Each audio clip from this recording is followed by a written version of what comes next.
All right, week 14, Monday night football. We got Steve back on the pod. What a game. What a game. Chargers 22, Eagles 19. I've been telling you all year, I love Jalen Hurts. I've supported him throughout his career.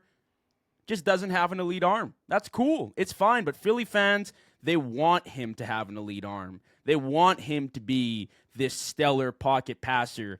And as a result, you get exactly what we just saw on Monday Night Football. You know the drill. It's JV back on the JV show with Steve for a Monday night recap. If you love the content, please go ahead, like, comment, subscribe. I'd like to shout out my sponsor for the season, Big Third Down Shop. The link is in my bio to buy their hats. You'll see them circulated through the episodes. They're embroidered. They fit great, just like this JV show one here. So go get yourself a fire hat for Christmas. Never too late to pick up a Christmas gift. Go check it out. The link is in my bio. Steve, how you been, man? It's been a while. Happy to have you back on the podcast. A good few games we get to cover here from Monday night, Sunday night, and then Shadur, obviously a big story. And Philip Rivers, too. I mean, we got a packed episode tonight. Yeah, I guess, in Spanish class, I would always say más o menos, more or less okay. Because I feel good on one half because LeBron's back. Let's go. Always feeling good when the Kings drop 20 again. But like you said, my team is recruiting a 44-year-old quarterback. Yeah, all right. It might be better than Hurts right now. I can't lie to you. It might be. Yeah, he actually might be able to throw over the middle. Yeah, no if his kidding. arm can get up. I don't know. He might be a little too old. No kidding, man. I mean, we watched tonight, and we'll just hop right in here. Chargers 22, Eagles 19. This Philly team has gone from bad to worse to extremely concerning. And at this point, I mean, I said last week that they're not necessarily in huge trouble because we talked about it a few weeks ago, Steve. There's nobody really I felt confident at that point to go the distance, and I'm still skeptical about a lot of the top teams, although I think the Rams and the Packers have now established themselves in the NFC, and even the Bears with how they played the Packers, it wasn't too bad in that second half, but there are teams right now that definitely look better than Philly. I wouldn't count Philly out. They're still going to be in the playoffs. I don't think Dallas can win this division, especially with the rest of Philly's schedule. But there is an issue. They can't win games like this. They're on a 3-game losing streak. They haven't played good football since October. This is a problem, Steve. And tonight against the Chargers, a team that I think Philly is better than. I think that they're more talented than. They have more pieces. 2 starting tackles missing from LA. Herbert dogged you with a fractured, broken hand, broken pinky, whatever it is. He got surgery on it a week ago. Crazy game, but at the end of the day, man, I'm probably really concerned if I'm anyone in Philly at this point. I mean, I've said it for weeks now, but it seems like it gets worse every week. So listen, I'm with you. You can't count out the Eagles to the very end because they're just so talented than everyone. And look at the end of their schedule. Didn't say the Commanders twice. They put it up on the screen earlier on Monday night. I'm like, this is a joke. They're probably going to win the rest of their games. But here's what I got to say. You said you're in an Eagles group chat. I hope tonight's the last day Eagles fans overrate Jalen Hurts. Like, the top 5, the elite stuff, it's just got to go. Because this guy isn't an elite passer, okay? When it comes to processing the field, especially over the middle, he's just not elite at it. And this is why I said at the time that his Super Bowl MVP was just going to do terrible things to football discourse because you're going to have all these people telling you how good Jalen Hurts is because he has his award, when it's like, but when you really watch him, though, he is good, don't get me wrong. He's just not great. And a lot of his issues over the years have been masked by the Avengers, right? They put him in positions where they're not asking too much. Well, what's the problem this year, JV? There's a lot more responsibility on Jalen Hurts' shoulders because they switched the play caller. Saquon's not hitting. He did have one tonight, but as many home runs as he usually did last year, and the offensive line has regressed, which has caused Jalen Hurts to be asked to deliver at such a high level that he just can't. And he's just been a turnover machine. Bro, 4 picks and a fumble. No touchdowns. That's got to be one of the worst games of the year. And the Eagles are suffering from it. So, a lot of people, you saw it over the last week, inexcusable behavior. You got Eagles fans egging Kevin Patullo's house.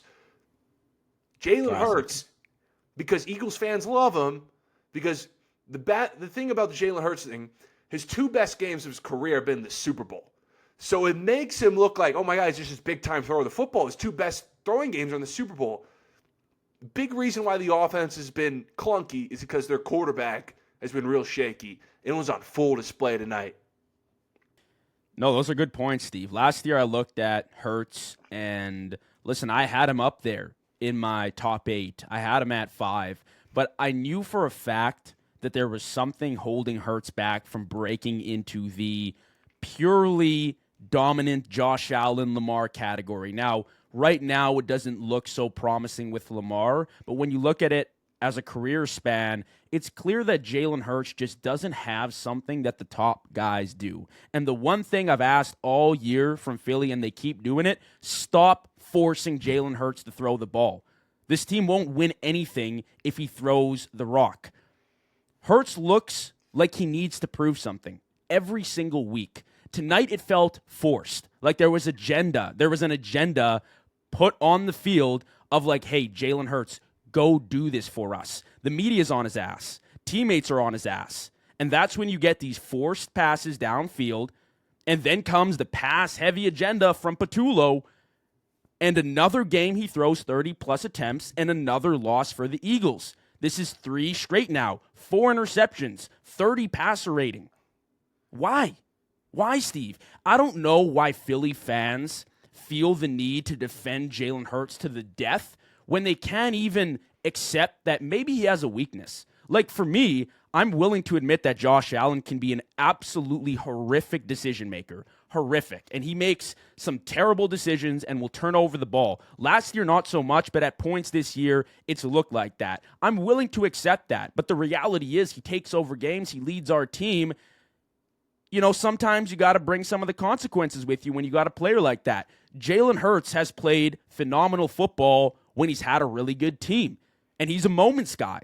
And he throws a really nice deep ball. But I don't know how you call Jalen Hurts better than a guy like Josh Allen when you have to put this star beside his name, this asterisk, saying he throws a nice deep ball. Okay.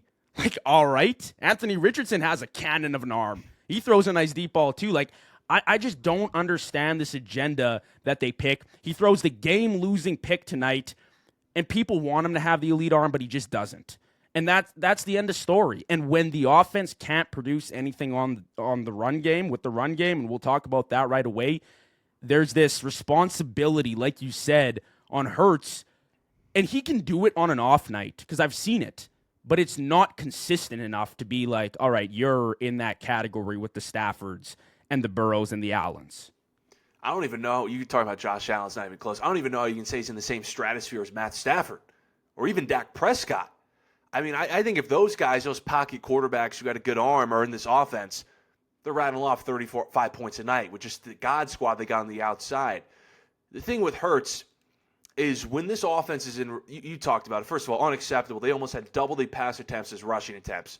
Philly, they were talking about a pregame how they've lost their identity. Well, Ken Patullo, that's just not how you do it, Nick Sirianni, with Jalen Hurts. And we're seeing it.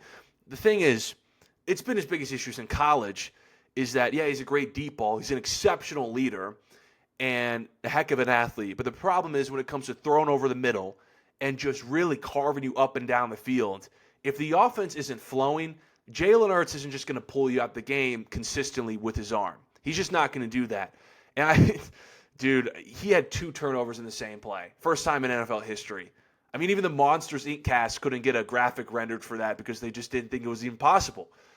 And that's on Jalen Hurts. And I just think, man, this Eagles offense is too good to be this clunky. I think they have I don't even think they have 50 points in 3-4 games. And I just look at all this talent on this roster, and it feels like it's going to waste. Again, you can blame the play calling all you want, the reduction in the offensive line. But this guy had 5 turnovers. It's just unacceptable.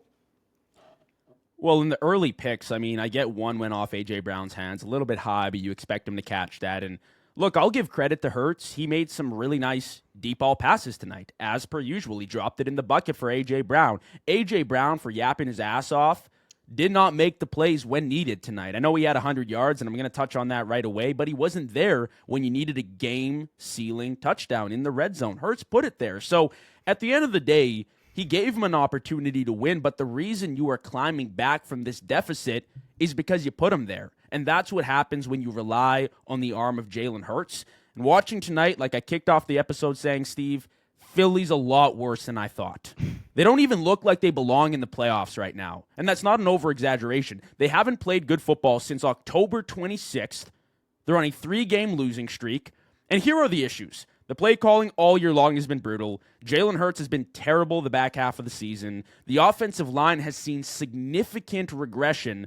Barkley's not nearly the same player he was. You can say he put up 120 rushing yards tonight. He averaged 3.7 yards per carry when you negate that big trick play that they ran. And obviously, that's unfair to do. He had the big run. But at the end of the day, you're just not an efficient team running the ball. And A.J. Brown, for chatting so much, even with 100 yards, could not come up with a game-winning play. They don't look like they're going to win a playoff game right now. And I wouldn't count them out, like I said, but it's very concerning the way they look. But you know what's funny, Steve? And I said this last week, another great week for A.J. Brown's fantasy managers, another loss for Philly. Every single week. I'm blessed to have A.J. Brown on my fantasy team now. Another 100-yard game. Hey, Philly, this is what you wanted. You wanted A.J. Brown to be fed. You wanted him to get the targets, to have the flashy stats. How does the losing feel now? Everything is forced. There's an agenda. A.J. Brown has his stats, and you got your 3 losses, Steve. I don't get it. I actually think they're better when A.J. Brown gets involved. Like when you go back to 2022 when they made the Super Bowl the first time, A.J. Brown was just on fire. He was an all-pro. And it's because they kept going to those quick slants, and they were hitting some. I thought the best outside of that Saquon Barkley run, the best the Eagles offense looked tonight was with A.J. Brown was coming off a quick release and Jalen Hurts was just hitting them in stride. But, yeah, I'm not counting this team out, but the vibes are just not good. It does feel like 2023 where, like, the vibes are just unsavable. And even though you really want to bet on this team's talent, how can you, when you see this talent routinely now, just go out on the field 3 losses in a row and severely underperform? And this one's just been on their quarterback. Well, I've said it week after week. When they had Kellen Moore last year, after week 4, he trimmed Jalen's pass attempts way down to like 20, 22 a game. And he was averaging above 30 prior to that when they were losing, when they went 2-2. But last year, it was as easy as handing the ball over to Saquon, go do the work for us. But that's not there this year. And as a result, the shift in priorities for this offense has led to Jalen Hurts having a lot of responsibility, and this passing game as a whole just looking like complete garbage. But I don't want to take away from the Chargers tonight, Steve. They are now 9-4, and with that offensive line, that's freaking phenomenal. I can't lie to you. The season opened up, and we thought Justin Herbert would have a shot at MVP. Justin Herbert has played at an elite level all year long, considering his situation and his offensive line. And tonight, Steve, Herbert won a game 1 week post-surgery. Not even a second of hesitation scrambling tonight. He had 8 to 10 carries, one of the leading rushers for his team, completing passes cross-body across the field on a rope. Do people understand what he's dealing with? Missing his 2-star left tackles. He was sacked almost 10 times tonight. He's beat up year after year, but he shows up, and he's still a phenomenal talent. I can't stand when people come at me and they talk to me about his playoff success. It really is a team thing. When you isolate quarterback for quarterback, Herbert's up there. And I think this organization has to have the priority of keeping him healthy. You can't let Herbert be another Matthew Stafford. Plays for the Chargers forever. The team just never does enough for him. Goes to some elite head coach with a great offense and wins a Super Bowl in a year. That's what I see right now from Herbert's trajectory of his career. Yeah, listen, you can say what you want that Justin Herbert isn't some playoff performer, but what you can't say is that he isn't tough. That was a gutsy performance from Justin Herbert, man, because all year he's just been a human tackling dummy, right? The Chargers can't protect him to save their lives. Their best tackles, Owen Slater, gone. And this season, been sacked the 3rd most time out of any quarterback in the league. 7 tonight. Felt like it could have been more, but he did a good job of escaping a few of them. Even both his turnovers, the fumble and the interception, he got hit. And he's doing it on one hand because he's got a broken bone. Just a tough, gutsy performance from Justin Herbert. The AFC playoff picture is so good right now that the Colts, even though they're slipping, they're still, 8-5, and they're on the outside looking in. The Chargers, They still got to play the Chiefs and the Broncos. They can't afford some of these losses.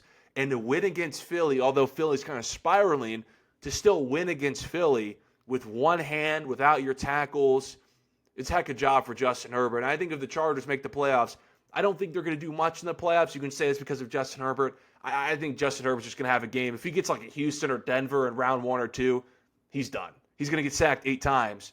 But if they do make the playoffs, we're going to look back at this game like, yeah, this was probably the game that got him in. Just because if they would have lost, it would have been a down-to-the-wire finish. Oh, it's over if they say Houston again. Like last year, it was pretty evident. I know he turned over the ball a lot, but the offensive line, especially the interior last year, was just horrendous. And the Texans, that pass rush, and this will feed perfectly into our next topic here. Sunday Night Football, pardon me. Texans 20, Chiefs 10. I mean, the Texans just took over. That defense is absolutely unreal. But I want to touch on the Chiefs real quick now, Steve, because now they're 6-7, and now it's win-out territory. You know what I mean? Like, it doesn't look good at all.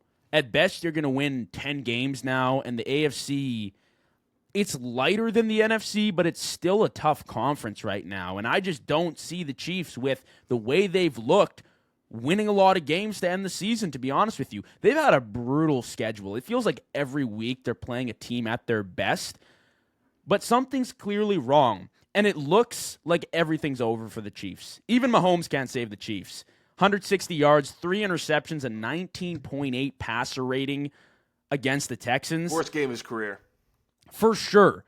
And Mahomes hasn't been top 3 for years now, but it's the fear and the ability we know he has that keeps him at the top of the list, for me at least. And I think that's what it is for a lot of people. It's a respect thing that we keep him at number 1 or in that range of the top 5 quarterbacks because he's been so great.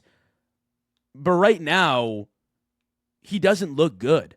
And even his best performances this year have resulted in losses because Travis Kelce fell off a 1,000-meter cliff. Just clearly not the same player. The receivers couldn't catch a cold against the Texans. There really aren't any excuses because you got everyone back. It's just an older, aging roster that relied on one-score wins last year, and now that you're not getting them, you look like garbage. This could have easily been the Chiefs last year, Steve. If they couldn't close out, I mean, we're seeing back-to-back seasons. They just got a little bit lucky. They were really good in the clutch, too, but they got blown out in the Super Bowl because they didn't have the team.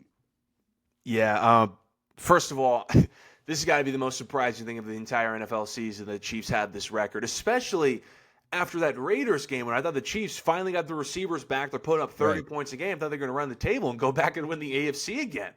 But now in November, it feels like they can't score more than 20 points outside that Dallas game. I'm like, what is going on? And part of it's just because Mahomes' play, like you said. I don't know if you said it yesterday, but it looks like now Allen is the best quarterback in the league. But when it comes to the Chiefs, listen, everyone, their mother's last couple of games and going forward are going to be screaming at the hilltops that the dynasty's over. People want to get out in front of this. And some people are saying it, at the beginning of the season, like Jason McIntyre. I wouldn't go as far as saying that. I wouldn't say the dynasty's over. I would say the dynasty's on pause, right? Similar to what New England went through from 2005 to 2015 when they went a decade without winning the Super Bowl. They went to a couple of Super Bowls, won a bunch of AFC East titles, but they didn't get the other one because, when you rattle off so many Super Bowls, sooner or later, that roster, that era is just going to age out. And, what did the New England have to do? They had to move off the Deion Branches and the Rodney Harrisons of the world for the Gronks and Julian Edelmans. Well, I think the Chiefs got to do the same thing. And like you said with, Travis Kelce, love you, bro, but it's time to start a family with Taylor Swift. And they probably got to move off of Chris Jones in the next couple of years to move into the next thing. Because like the Patriots, as long as you have Brady Belichick, as long as you have Mahomes Reed, that's the dynasty. That's the dynasty. It's just up to Brent Veach now just to reevaluate this roster in the offseason on how are you going to extend this dynasty into the future. Listen, the dynasty isn't over until they don't win next year. I think a lot of people are going to say, oh, the dynasty's over. Well, actually, it's over until they don't win next year because they still have another year. As long as they win the title next year, that means the dynasty's still on. I'd say for now it's not over. It's on pause. I think the Chiefs can still make the playoffs this year. I'm one of those crazy people that think until I see next to the Chiefs' record on the ESPN app that they're dead. But yeah, it's weird, JV. This offense is really clunky, and I'm really surprised because they had that Lions game, the Ravens game, the Commanders game, and then the Raiders game, and I thought this offense was off to the races, but now everything's off, even Mahomes. Right. And I agree. I mean, you can't really count KC out until it's official. But what I've seen these past few weeks, it's just not the same old Chiefs we know. And you made a great point, Steve. We've known winning and the Chiefs as synonymous terms for almost a decade now. I mean, we've known them together hand in hand in a relationship. And people have, I think, started to forget how hard it really is to compete at the NFL level against these elite level athletes, against Josh Allen every year in the playoffs and Lamar and going to the Super Bowl and playing on the biggest stage. It's not easy. What the Chiefs did and have done and probably will continue to do after this year is phenomenal. And like you said, Mahomes and Reed, with them there, that's the dynasty. So yes, they're going to have to make some adjustments. But again, like you said, the Patriots took a decade pause between Super Bowls. Like, it's hard to win in the NFL. Now, I don't think I saw a year like this in the peak of Brady's years with Belichick where they missed the playoffs like this. I know they missed it early on with that duo. Right, but at this point, I mean, year 8 or 9 for Mahomes, and you've made a conference championship every year. Like, this is a huge fall off. I mean, sure, maybe they took a step back, but did anyone miss the playoffs Jason at this McIntyre point during did. the year look this bad? You know what I mean? But I feel like people can say that every single year. I don't think anyone legitimately sat down and mapped out a reason why, besides I hate the Chiefs, and they just keep winning, and eventually they have to lose. Eventually, every empire falls. Eventually. But I will say the Texans, who are now on a 5-game heater, which started with Davis Mills. They came from 3-5, now 8-5. Look pretty good, Steve. And my question for you is, are the Texans real or fake contenders? There's no question this defense is elite, arguably number 1 in the league. They impose their will on offenses, heavy hitting, great up front, good in the secondary. Petrie just lit up Xavier Worthy or Rashee Rice, one of the two. Rashee Rice just boomsticked them. I mean, I would be very concerned as a receiver or a running back going against this team because they want your soul. Yeah. But the offense leaves a lot to be desired. And is that enough? Is the offense going to be enough with how this defense plays week in, week out to take them far in the playoffs? Stroud has slipped out of elite conversations, but it's also not all on him. The offensive line is brutal, and he made some clutch passes against the Chiefs on 3rd down to move the chains. I don't know how I feel about them, Steve. I feel the same way kind of about the Broncos. Great defense. Offense, I don't know. You know, it's just another one of those teams that I'm just not 100% sold on, but if the offense clicks, it's like, geez, who's going to stop them with this defense? Oh, yeah, for sure. Listen, I wouldn't say the Texans are contenders because I just don't think their offense has enough juice. Can't run the ball. Don't know how much Stroud has it. But I will say this. I can see them in the AFC Championship, though, on the backs of their defense because I said it when they took over your Bills. This just reminds me so much of the no-fly zone Broncos. And they won a Super Bowl on the backs of their defense. Peyton Manning virtually just sat back and won a Super Bowl because, listen, this defense flies off the screen. But just like the no-fly zone, they also have elite pass rushers as well. You know, you're talking about Aqib Talib, Chris Harris, Bradley Roby, but then you got Von Miller and DeMarcus Ware. But now you got Stingley, and then Will Anderson and Daniel Hunter and company. This is the best defense in the league. And what's so good about them is they make even the best quarterbacks you'll ever see look like bums. This is 2 primetime games now where I believe Allen and Mahomes had 5 touchdowns, no picks. 0 touchdowns, 5 picks. That is just incredible. Again, I don't think their offense really has it. I would question if they would really beat Buffalo again in Buffalo if they played. But this defense is good enough where I can really see them in an AFC Championship. I think they can really gun for the division. I don't know if they have Jacksonville yet. I know Jacksonville's in first place. But they've survived this season, half without Stroud, because of this defense. Well, I'll tell you what, Steve. I do not trust Trevor Lawrence against that Texans defense. If I can't trust Josh Allen, who has been just torn apart by that defense in back-to-back years now, absolutely no way I can trust Trevor Lawrence to win that division over them. I don't know how many games they have left or if they do have a game left against the Jags on the schedule, but the division's up for grabs, I think, for Houston. I don't know if they control their own destiny, like I'm saying. Jags again. They don't. No. So I don't know if they'd control their own destiny, I don't think, at this point. But if you make the playoffs and your defense is playing at that level, you're going to be a hard game for anybody. Like, it's not easy to go up against Houston, whether home or away, and see that pass rush with no separation from your receivers. I mean, they're just clear-cut one of the elite premier defenses in the league, and they cause so many great quarterbacks problems, like you said, Steven. Just off the back of that defense, you're right. Maybe they can make a run, but I think at some point you're going to need some offensive production. You're going to need Stroud to lace the boots up, go for 300, a few TDs, like we saw earlier in the season against Dallas, I think. He had a great game there.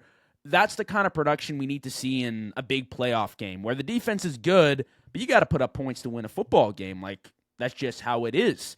I want to transition here, Steve. Battle of the Bums. Titans 31, Browns 29, but a lot to talk about, I feel like. Two rookie quarterbacks just going back and forth, which was great to see. I have high hopes for both of these guys. Shedeur Sanders, man, I mean, comes in as a starter a few weeks ago. I think he's been pretty solid. I don't think he's been out of this world, although his performance, we'll talk about it right away, but he's been pretty good, and he's proven the haters so far wrong, I would say. And watching the game, I just couldn't help thinking to myself, Shedeur is the perfect example of let it all work out. You fall far in the draft, very unexpected for you and the family. You're drafted into a busy quarterback room. Unlikely you get a chance, but injuries and quarterbacks on the move, you get your chance. You have one of the best statistical games from a rookie quarterback in history. 360 yards, 3 touchdowns, 97.7 passer rating, add on a rushing touchdown. He showed the ability to escape the pocket, make things happen with his legs, made some beautiful passes for touchdowns. He led what should have been a game-tying drive, but Stefanski hates his guts, and now he's the starter until further notice. Like, this is an awesome story. I absolutely love what I'm seeing. Whether or not you were supporting Shedeur going into the draft, I think the whole process humbled him just a little bit, and now he's got nothing to lose. He comes out, and he's been balling these past few weeks. Yeah, I thought Shadeur's performance yesterday pretty much, confirms that the Dylan Gabriel experiment was just a waste of everyone's time. Like, what are we doing? Now, it doesn't confirm anything for me because I've been on this since the jump, that Shedeur was the best quarterback in the draft and should have went first round, but of course we all know wasn't Stefanski's guy. Takes Gabriel 3, then Shedeur 5. As we can tell by that 2-point play, what are we doing there? Taking the ball out of Shadeur's hands, anyways. But Shedeur has his opportunity now, and he hasn't looked back. And it's clear to me he's the quarterback for the rest of the year, and I think he should be. He's playing the way he's playing right now. To me, he should be the Browns quarterback next year. I think he's playing so well right now. He's had half the starts as Dylan Gabriel. He's thrown double the 300-yard passing games. He brings more juice, more electricity downfield than Gabriel. But the way he played last night, he's getting more reps as the season goes on. It makes me think that the Browns should probably not take a quarterback next year. I mean, I'm looking at his numbers. First Browns quarterback with at least 300 passing yards, 3 passing touchdowns, a rushing touchdown in 75 years in the same game. That's pretty good. He had the bad pick, but he's a rookie. I just think the way Shedeur is playing, it's not surprising to me because I thought he was the best quarterback coming out of the draft, led the nation in completion percentage. He brings the on and off field juice to a Cleveland Browns organization that needs it. And, it was just a waste of time that we got to sit through Dylan Gabriel for 6 starts. When we should have known that Shedeur Sanders, camp showed it, college tape showed it, was just the better quarterback.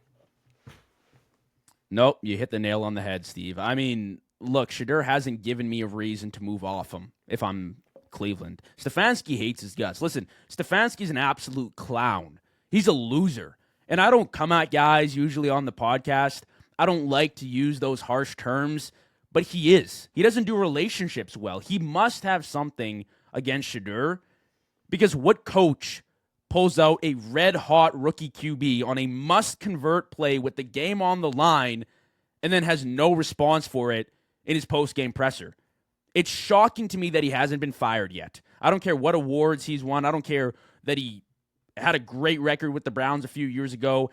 You cannot justify these last few weeks with Shedeur. You don't give him the game ball after his first win. I found that extremely odd. And now this, I mean, the whole league is laughing at you. And the Browns, like you said, Steve, they're an organization, a culture that is bought into football. I really appreciate their fans for sticking around all these years after being crap and worse and worse. And Shedeur brings that element of excitement. He definitely does. He brings that oomph, like he shows up. And yeah, maybe he's a little bit out there. You go through the draft process. A lot of people don't like his attitude, but a lot of people didn't like Baker's attitude either. And now look where he is. And the Browns let go of him.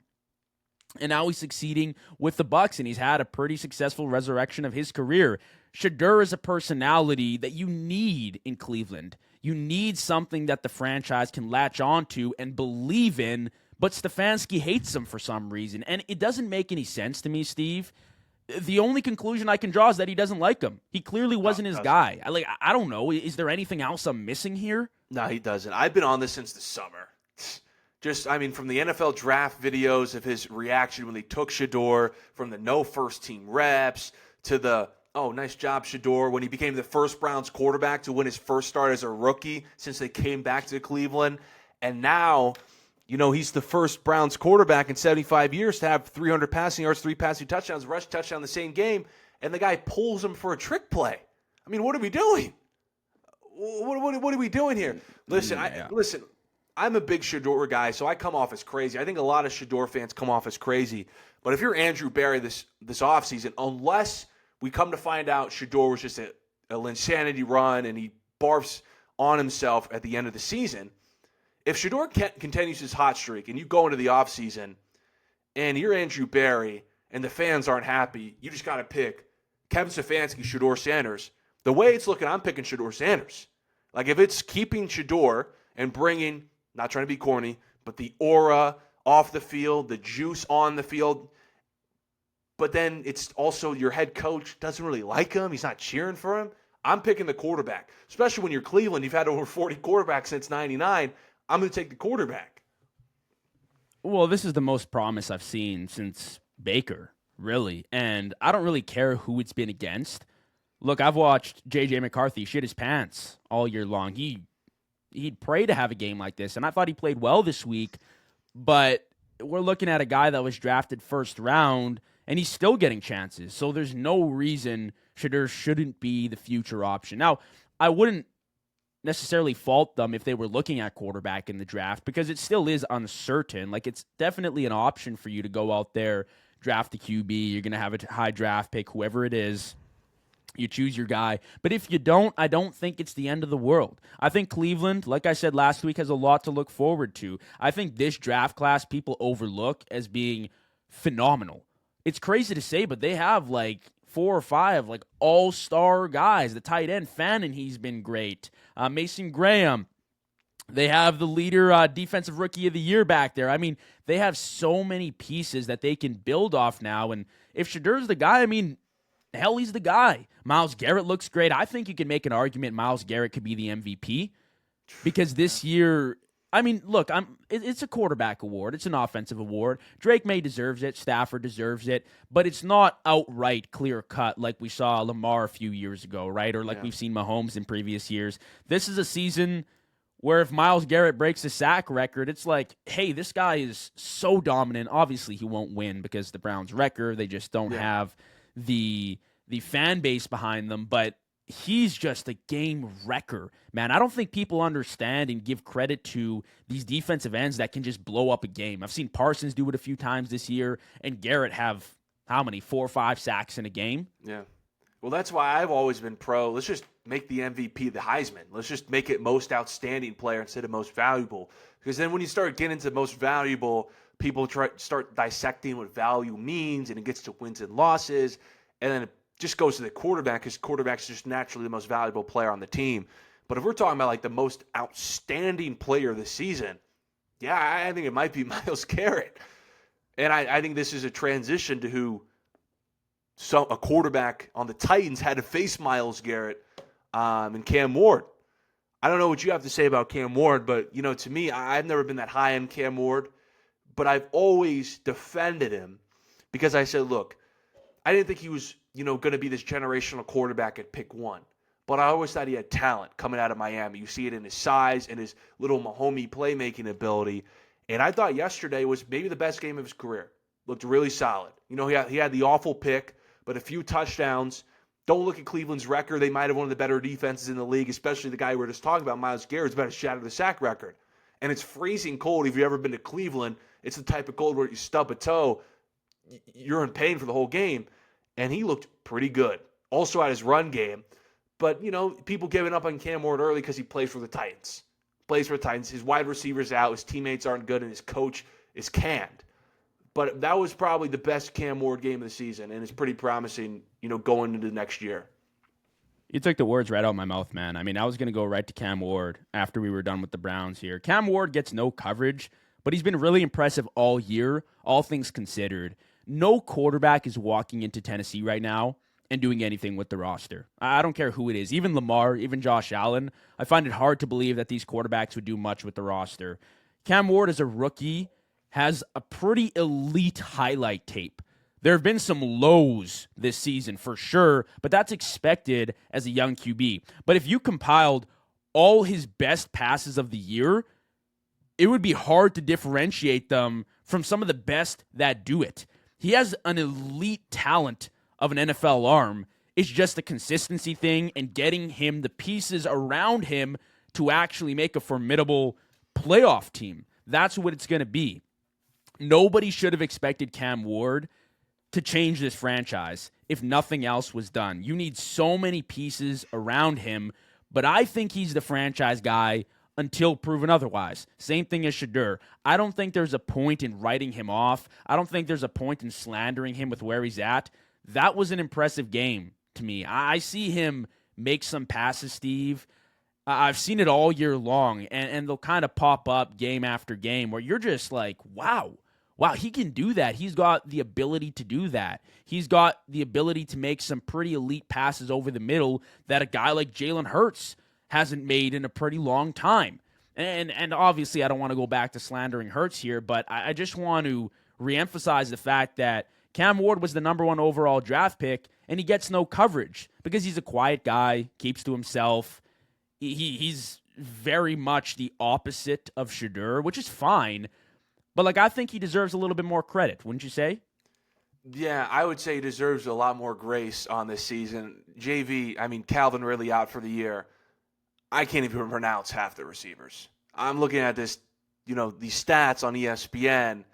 I'm not even going down this list. Who are these guys? That's who the Titans threw their number 1 pick quarterback in day 1 with. And Tony Pollard had a heck of a game, and he deserves a lot of credit too because he hasn't been really running all that hot all season, which hasn't helped Cam Ward. But listen, a lot of the things that Cam Ward has done this season that people might not like, remember he's playing for the Titans. He's got no one to throw to. You just got to watch how he plays. Don't worry about who catches the ball. Don't worry about what down it is because his team's putting him on 3rd and long. Just watch how he throws the ball, how he's moving around. That's going to translate better to next year when hopefully Tennessee gives him the more help. Again, when Cam Ward was drafted number 1, I was never high on Cam Ward. I actually thought Shedeur was the better quarterback. This is not a hindsight take. I was always on as a Shedeur guy that Shedeur was the best quarterback in the draft. Although I thought Shedeur, even as the best quarterback, none of those guys should have went number 1. I didn't think any of them were number 1 worthy. But I did say, though, listen, in the preseason when people were kind of on Cam Ward, I don't know, hey, he's going to have receivers who drop balls. He's going to have an offensive line that just brings him to the ground. He's going to have running backs who run up the middle for -5 yards. This is what he's going to have to deal with in his first season, and he's probably going to lose his coach. Let's see him next year with an improved receiving core, hopefully a better offensive line, definitely a new head coach in there and not an interim, and we're going to see a Cam Ward who brings more down the field and more explosiveness to this offense. And I still think we got to chill next year, too. Like, it's going to be a pretty long project in Tennessee. By the time Cam Ward hits year 4, year 5, if you're still rocking with him, I think that's where you're going to be able to tell, like, all right, this is the guy. If you've built properly, right? You drafted well, made some splash moves in free agency, etc. Speaking of quarterbacks, let's wrap things up here, Steve, with your Colts. Daniel Jones, very unfortunate, torn Achilles, ends his season. Listen, the Colts, it feels like these last few weeks, it's just been this domino effect of bad to worse to really, really ugly. And with the way the rest of their schedule looks, I don't even know if they're making noise in a wild card seed. They lost the division this week. Like, That's what I'm saying. But then it's like I open up Instagram today. The Colts are bringing in Phillip Rivers. And this is not satire. This is serious. He's 44 years old. He'd have to unretire. He hasn't played football since 2020. But hey, when you go all in, you got to make a move. This is desperation mode at its finest. Desperate times call for desperate measures. This is a Hail Mary shot, a shot in the dark, and it's not going to be anything, but I just thought it was a crazy story, and we might as well talk about it because you're a Colts fan here on the podcast, Steve. Yeah, the Colts season's over. It could be Phillip Rivers or me at quarterback not doing anything. Like, it's over. I think they should go holler at Tannehill or Derek Carr, or go beg the Bengals to release Joe Flacco. You know what I mean? Just like, bring him here, bring him back. Because at this point, it's just been all downhill since the Steelers game. They go make the Sauce Gardner trade, which I backed up. But now it looks really bad if Daniel Jones is going to regress and then pop his Achilles. It's over. I don't even think they make the playoffs. Yeah. I have no faith. Riley Leonard's going to play. Listen, Riley Leonard, he didn't look horrible, but you're not winning games with Riley Leonard. Now he's got this knee. That's why they're thinking about Rivers, because he knows the offense. Yeah, it's just depressing.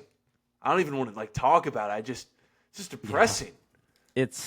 It's unfortunate. Look, Riley Leonard came in and actually played decent. Like, I thought it was going to be a lot worse. Obviously, there were some passes like you just couldn't watch it. You're closing your eyes. But at the end of the day, this was a team that was trending downwards. They were 7-2 at one point, looked like the best team in the league, playing complementary football. And then out of nowhere, you just start turning the ball over. The offense kind of falls apart. You're not doing everything that you could prior.